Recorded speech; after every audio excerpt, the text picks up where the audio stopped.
ายดีท่านผู้ชมที่หักแพงรายการสังคมลาวในต่างแดนของบริษัทลาวทีวีแคนาดาวันนี้จะได้นำพาทานมาที่แขวงหัวพันเมืองซบเบาแขวงหัวพันที่บ้านน้ำแห้งได้มีพิธีมอบพับครัวและเครื่องช่วยเหลือที่บ้านน้ำแห้งในวันที่14 พฤศจิกายน 2025ที่บ้านน้ำแห้งเมืองซบเบาแขวงหัวพันได้มีพิธีมอบพับครัวที่สร้างขึ้นใหม่ข้ามนำจากเพื่อแทนหัวเก่าที่อยู่ในสภาพสุดโทรมโดยการให้ทุนช่วยเหลือล่าจากสมาคมสากลเพื่อสิทธิเด็กน้อยที่ด้อยโอกาสหรือว่า REDS หรือ IARNC จากประเทศแคนาดาโดยการเป็นประธานในการมอบพับท่านสยแสงไซยงยาเลขาพักเมืองซบเบาท่านเอกอัครราชทูตแห่งประเทศแคนาดาประจำสปป.ลาวประธานทูตเคนวาชองและก็ท่านผู้เงินศรีอโนไทยกรรมการแนวลาวสร้างสรรค์ประจำประเทศแคนาดาท่านสมพรสมรแก้วจากสมาคมสากลเพื่อสิทธิของเด็กน้อยที่ด้อยโอกาสประเทศแคนาดาท่านลินานงทองคำมีห้องแผนกศึกษาแขวงหัวพันพร้อมด้วยนายบ้านและพ่อแม่ประชาชนชาวบ้านน้ำแห้งก็ได้เข้าพิธีได้เริ่มขึ้นในเวลา 9 โมงครึ่งพิธีได้เริ่มขึ้นในเวลา 10 โมงโดยการกล่าวต้อนรับแขกของผู้นำของผู้ดำเนินรายการและบริษัทดวงสุวรรณก่อสร้างจำกัดผู้เดียวก็ได้ขึ้นกล่าวบทรายงานการก่อสร้างซึ่งมีมูลค่าการก่อสร้างทั้งหมด353 ล้าน 250,000 กีบติดตามด้วยการกล่าวมอบโดยท่านสมพรสมรแก้วจากสมาคมสากลเพื่อสิทธิของเด็กน้อยที่ด้อยโอกาสถ้าได้กล่าวถึงทุนที่ได้มาปลูกสร้างหัวนี้เป็นทุนที่สมาคมได้ระดมจากเพื่อนพี่น้องคนเชื้อสายลาวที่อยู่ประเทศแคนาดาซึ่งก็ได้รับความห่วงแหงห่วงใจเป็นอย่างดีจากทุกคนจึงให้ได้การระดมทุนได้รับผลสำเร็จและได้ทุนเพียงพอกับมูลค่าการก่อสร้างหัวต้องขอฝากความขอบใจไปหาเพื่อนพี่น้องคนเชื้อสายลาวอยู่ที่ประเทศแคนาดามาณที่นี้พิธียังได้สืบต่อโดยการมอบเครื่องของเสื้อผ้าอุปกรณ์กีฬาซึ่งผู้ให้ทุนแมนทัญญาแมนเกียรติเมฆสวัสดิ์พร้อมด้วยลูกหลานจากนครโตรอนโตประเทศแคนาดาให้แก่พ่อแม่ประชาชนผู้ทุกข์ยากจากบ้านน้ำแห้งและบ้านนายนพร้อมด้วยการมอบผ้าห่มโตใหญ่54 ผืนมูลค่า13,420,000 กีบให้แก่ครอบครัวทุกยากมีสำเร็จรูปจำนวน36 แกะมูลค่า4,680,000 กีบอุปกรณ์กีฬาประกอบด้วยปานเต้5 หน่วยกระต้อ5 หน่วยและตานามกระต้อ2 อันรวมมูลค่า3,180,000 กีบติดตามด้วยการกล่าวรับโดยการนำขั้นเมืองและมอบส่งต่อให้การนำทางบ้านเพื่อรับเป็นปกปักรักษาและนำใส่ต่อไปโดยเฉพาะให้แก่น้องนักเรียนพิธีได้สิ้นสุดด้วยการสมบทฟ้อนจากน้องน้อยนักเรียนบ้านน้ำแห้งและติดตามโดยพาเข้าสามัคคี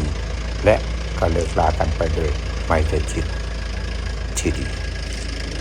Hi, Mr. Ambassador. I'm glad that you are here with us. Oh, no. It's the day that we hand over the bridge for Ban Nam Hang, Sop Bao, for Phan Province, and the opportunity that His Excellency Ambassador Canada to Laos. I just want him to say a few words about what we have done here. En français aussi. En français aussi? Oui, bien. Okay. Bon, mais je veux vivement saluer et féliciter l'association AID-EDS qui a fait un travail remarquable ici pour lier la communauté avec leur école. Et je suis très fier de vous et du Canada et des Canadiens qui ont fait ce travail remarquable qui changera la vie des étudiants et je suis content d'être témoin aujourd'hui de ce que vous avez fait et je peux vous dire que l'ambassade a hâte de continuer à promouvoir les liens entre les peuples du Canada et du Laos et de diffuser ce que vous faites ici dans ce pays et avec l'idée aussi de peut-être inspirer des autres de faire le même. So congratulations, it's a really great work that you've done. The whole community turned out and I think between you and those who have contributed to the association, you've really changed lives here. You've made it so much safer for students to go to school and I think they'll remember you and those behind you and Canada very well for the rest of their lives. So well done. Merci beaucoup, Monsieur l'ambassadeur. ท่านผู้ชมนะครับเป็นท่านทูตเคนบอชองเป็นเอกอัครราชทูตของแคนาดาประจำลาวนะเป็นก็มาร่วมในพิธีมื้อนี้ I'm appreciated that you're here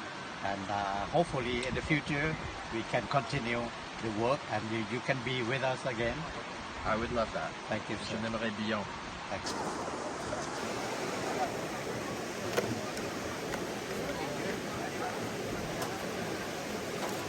President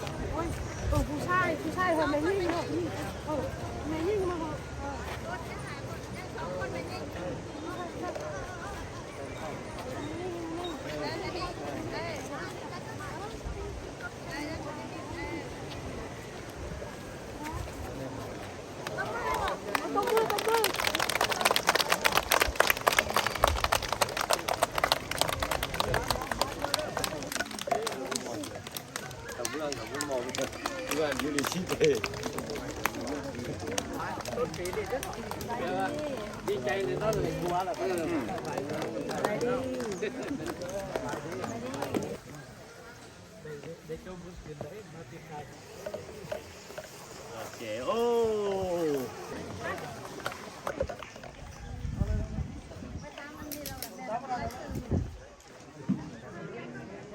để không bỏ lỡ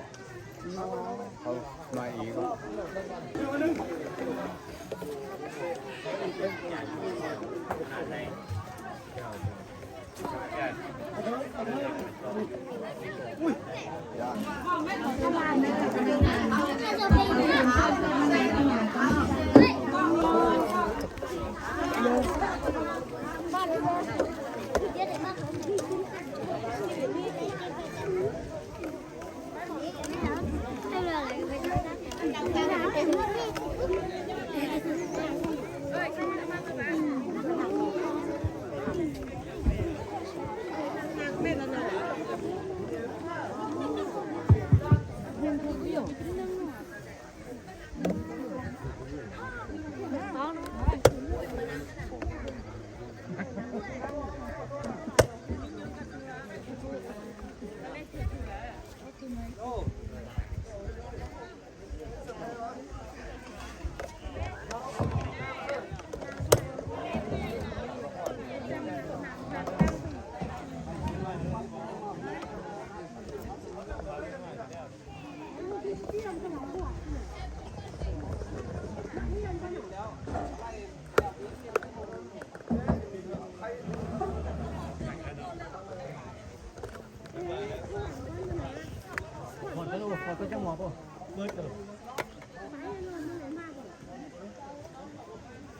hấp dẫn.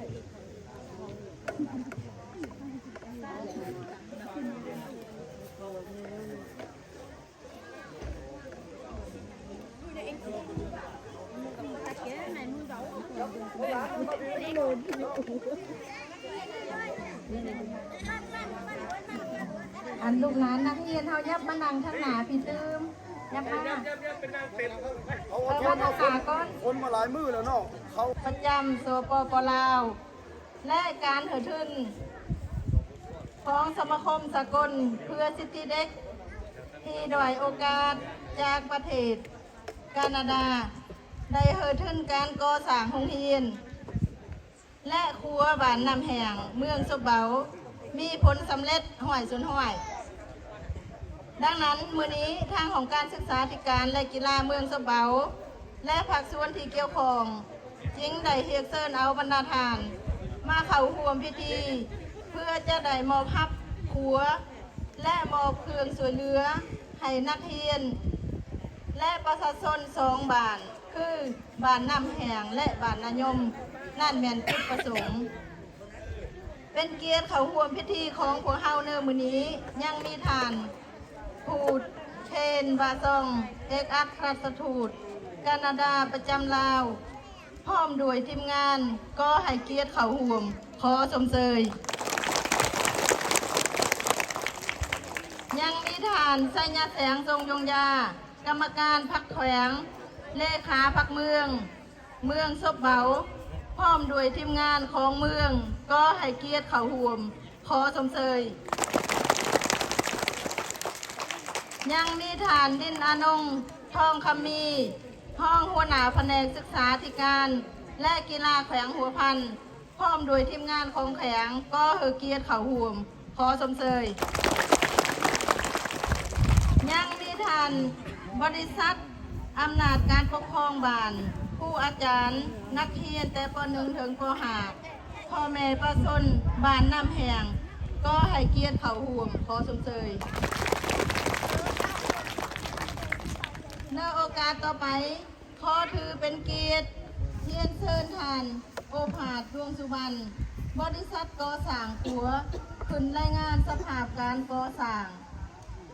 ครัวบ้านน้ำแห่งต่อที่ประชุมขอเทียนเชิญ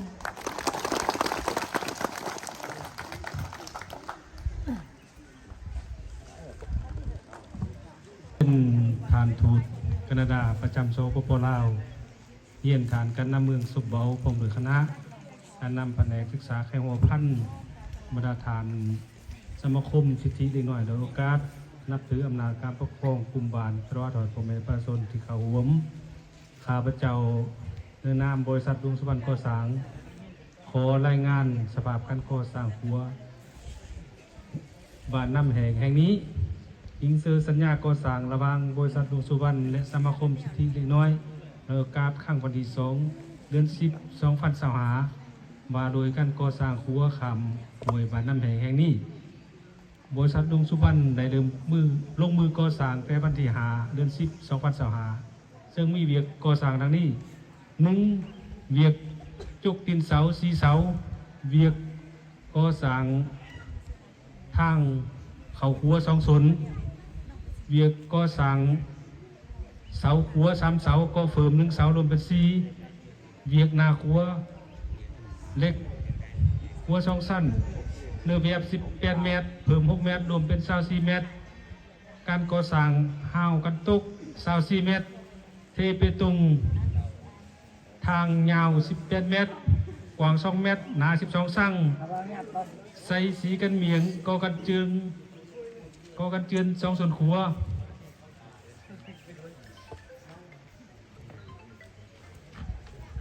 การก่อสร้างมาวันที่7 เดือน 11 ปี 2025ได้สำเร็จหัวสน้อยรวมเป็นเวลา32 วันครัวนี้สามารถทำน้ำหนักไหล900 กิโลไม้ว่ารถไถนาไปได้2 คันพร้อมเดียวได้เพราะว่าอนุญาตแล้วเนาะคันครัวน้ำหมานี่มันจะไปได้แต่คันเดียวคันหนึ่งต้องไหลโลอันนั้นน่ะมันเป็นทำน้ำหนักไหล2 ต้นหาแต่ตัวนี้มันไหลโลเนาะไปไหลเลย2 คันนะพันกันก็สร้างมีขอสรุปขออย่างยากคือจุดดีและครับการช่วยเหลือทุนหอนจากสมาคมเพื่อสิทธิเด็กน้อยโดยโอกาสจำนวน353 ล้าน353 ล้าน 250,000 กีบ ได้รับการช่วยเหลือหันให้งานด่านให้งานจากประชาชน250ให้งานเส้นทางขนส่งสะดวกสถานที่ก่อสร้างถือซุ่มๆพอยุ่งยากการก่อสร้างถือระยะฝนตกและก็2มากระทึกระยะประชาชนเก็บกู้การผลิตท่านแขกที่มีเกียรติพี่น้องแทบแพงการก่อสร้างครัวคำหวยบ้านน้ำแหงมือสบเบาในสำเร็จหอยสน้อยคันต่อไปนี้ข้าพเจ้าขอมอบโครงการเรื่องกล่าวนี่เหอสมาคมสากลเพื่อสิทธิเล็กน้อยโดยโอกาสในขั้นต่อไปขอขอบคุณ ในโอกาสต่อไปขอถือเป็นเกียรติเรียนเชิญท่านทูตเทนวาซองเอกอัครราชทูตแคนาดาประจำสปป.ลาวขึ้นมีคำเห็นกล่าวหมอบขัวเหอบ้านน้ำแห้งและหมอบเครื่องให้แก่นักเรียนและครอบครัวทุกอย่างอยู่ทั้ง2บ้านขอเรียนเชิญ Distinguished Governor, honorable officials of the Ministry of Education, town officials and teachers, citizens and students. It's wonderful to be here with you to bear witness to the wonderful work done by a remarkable association in Canada that has dedicated its time and has pulled funds together mostly from the Lao Canadian community, but not only, so that they could build this wonderful bridge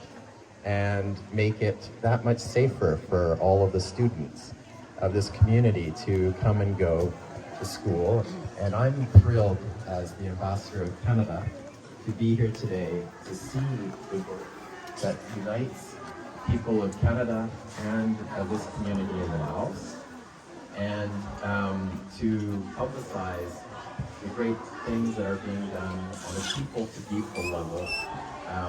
between our two countries. And with that, I just want to say congratulations, Dr. Somphone and the association, and thank you for including me today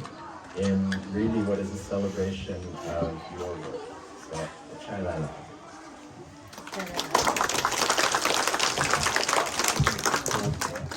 สบายดีข้าพเจ้าขออนุญาตสรุปว่าเพิ่นเว้าอย่างไรนึกก่อน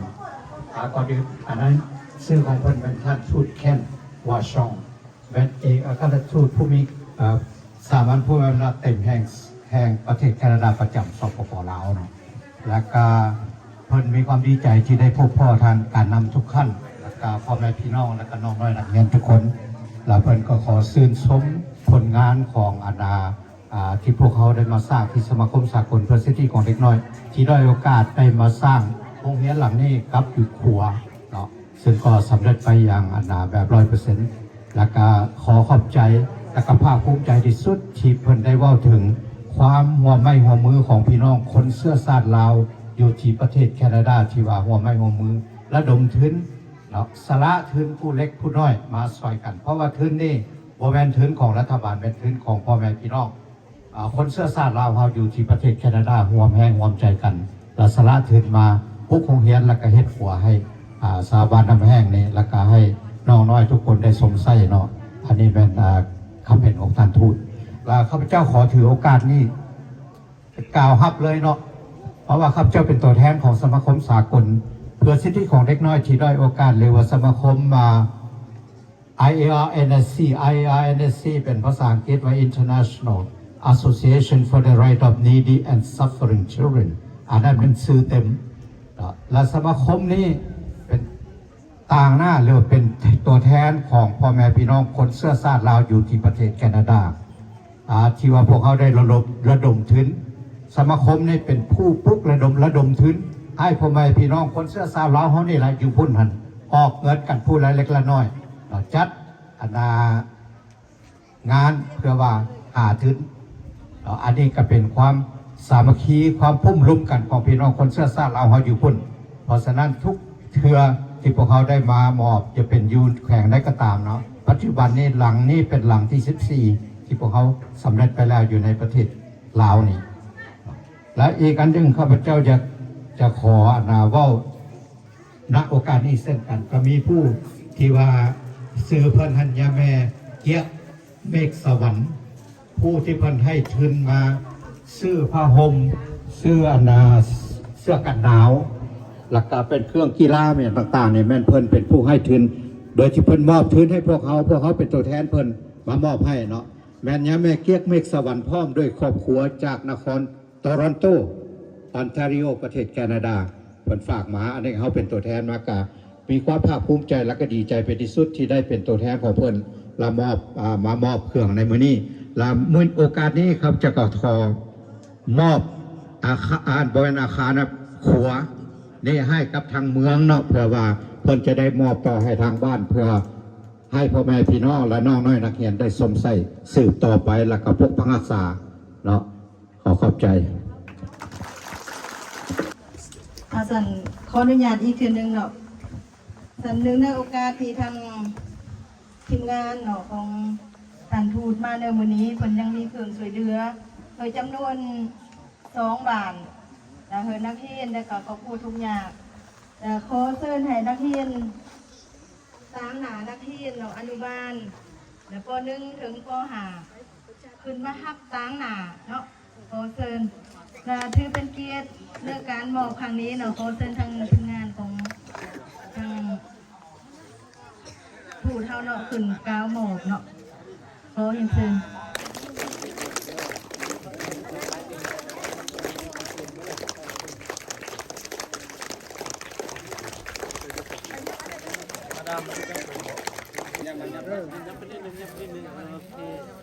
โอเคได้ละ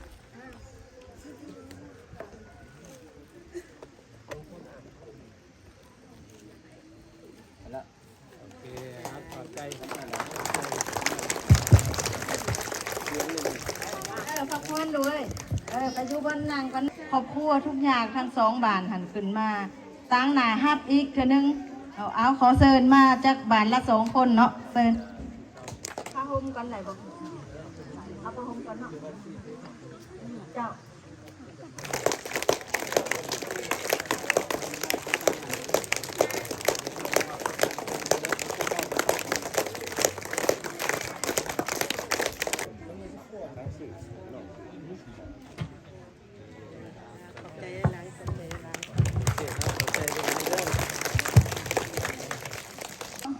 เชิญทางผู้อำนวยการโรงเรียนขึ้นฮับอุปกรณ์กีฬาจากทาง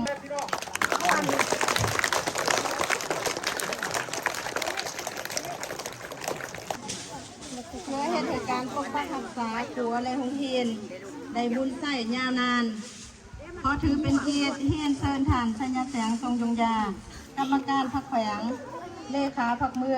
องสะเบาขึ้นมีคำเห็นกล่าวฮับขัวพร้อมทั้งมอบให้ศึกษาเมืองโรงเรียนและบ้านเป็นผู้ปกปักรักษาต่อไปขอเรียนเชิญ ขออนุญาตที่คำเห็นหน่อยนึงเนาะ ขอเยี่ยมอย่างสูงมาอย่างทางเป็นประสงค์ที่เกิดเกี่ยวกับประสบการณ์ผู้เรียนหลักเห็นแคนาดาประจำแห่งสปป.ลาวและก็สมาคมสากลเพื่อการพัฒนาเด็กหน่อยผู้ด้อยโอกาสที่นับถือและแพงราคาพระเจ้าตั้งนาให้การนำเมืองสุเบาก็คือพ่อแม่พี่น้องบ้านน้ำแหงและก็บ้านนายม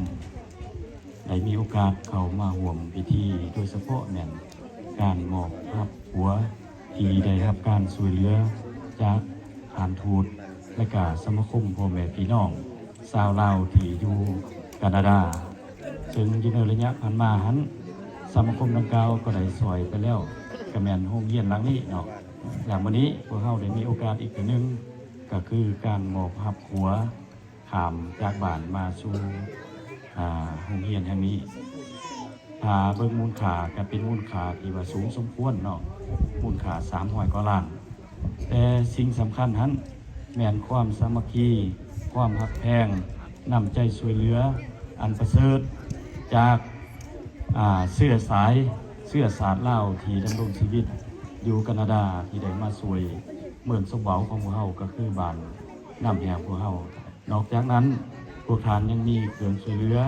โดยเฉพาะกระแมนเครื่องช่วยเหลือให้กับผู้ทุกอย่างอยู่ใน2 บ้านน้ำแหงและก็บ้านนายมและก็มีอุปกรณ์กีฬาอุปกรณ์การศึกษา เพื่อว่ามามอบให้โรงเรียนอีกฉะนั้นในนามตั้งหน้าให้ข้าพเจ้าก็คือเมืองสุเบาและพ่อแม่พี่น้องประชาชนเมืองสุเบาหมดทุกคนนั่นแหละอยู่ใน26-27,000 กว่าคนนี่ขอแสดงความรู้บุญคุณมายังฐานทูตมายังสมาคมเนาะแล้วก็มายังพ่อแม่พี่น้องชาวลาวที่ดำรงชีวิตอยู่แคนาดาที่เห็นได้ความทุกข์ยากเห็นได้ความสำคัญให้การช่วยเหลือพวกเราแล้วพวกเราจะจดจำแล้วก็จดจื้อเอาบุญคุณที่พวกท่านสวยพวกเรานี้และจะพยายามใส่ให้มันมีประสิทธิภาพและก็มีประสิทธิผลให้ดีสูงสุดก็ขอขอบใจหลายๆแล้วก็ถือโอกาสนี้เลยเนาะเนื่องจากว่าพวกเราก็จะบ่มีสิ่งใดที่ว่าเป็นสิ่งตอบแทนนั่นพวกเขาจะมีเป็นใบย่อๆเพื่อว่ามอบให้กับพวกท่านเนาะต่อไปมันขอเชิญเนาะมอบใบย่อๆเลยเนาะสันขออนุญาตเนาะขอแจ้งรายชื่อขึ้นในนี่เนาะคือว่าขอตกลงของทานเจ้าเมืองมอบเบอร์ย่อๆให้แก่ทางทีมงานฐานทูตของพวกเรา1แม่นทานสมพรสมรแก้ว2ทานแสวงหลวงหลาด3ทานลำเงินมาลาวง4ทานสมเพชรแสงดารา5ทานบุญยงศิลป์ธราพร6ทานนางไสสวัสดิ์ศิลป์ธราพร7ทานคำพันธวงศ์8ทานคำแพงจิตวงศ์9ทานฟังคีทองคูณพิมพ์10ทานผู้เงินศรีลานโนไทย11ทานคำประเสริฐพระอินทร์ศรีเชียงใหม่12ทานอ้อนศรีบัวหลวงจะมีอยู่12ฐานเนาะขอเชิญขึ้นฮับเบอร์ย่อๆจากทางฐานการนำของเมืองเนาะขอเรียนเชิญ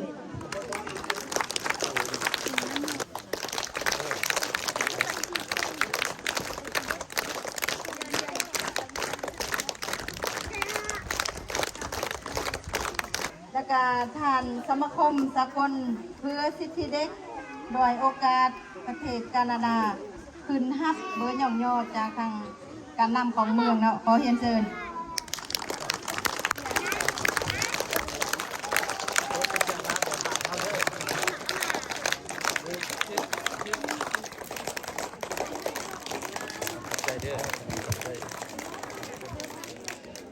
ขอเรียนเชิญฐานคำผิวนายบานน้ำแห้งขึ้นกาวฮับครัวแล้วก็ขอบเจอจากทาง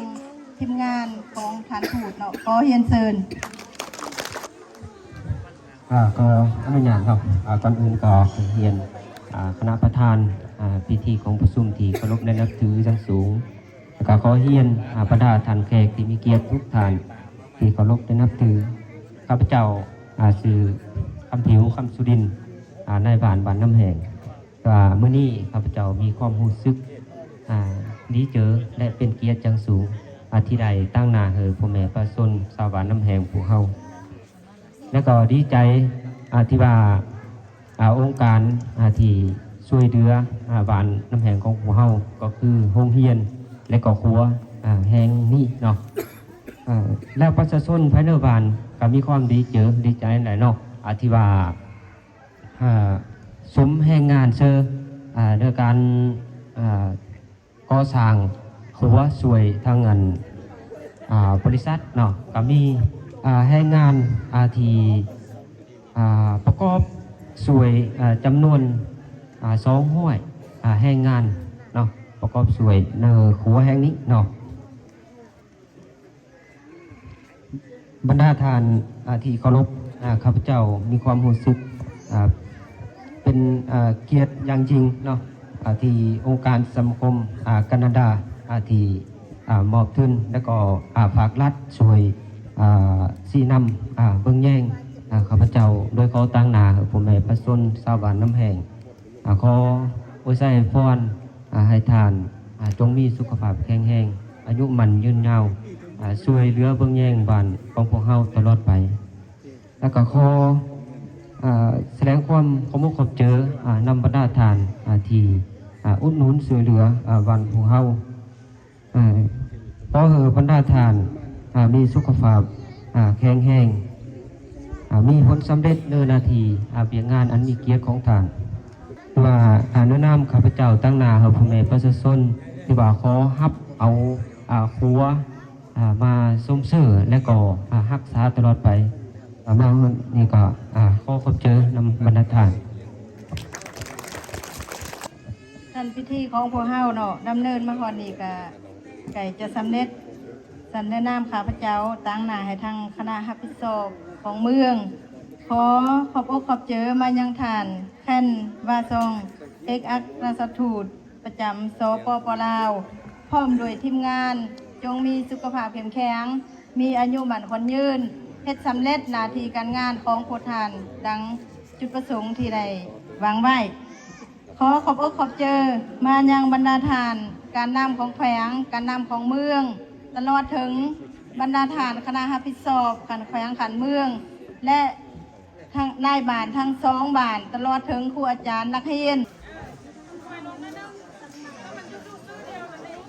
ยิ้มแย้ม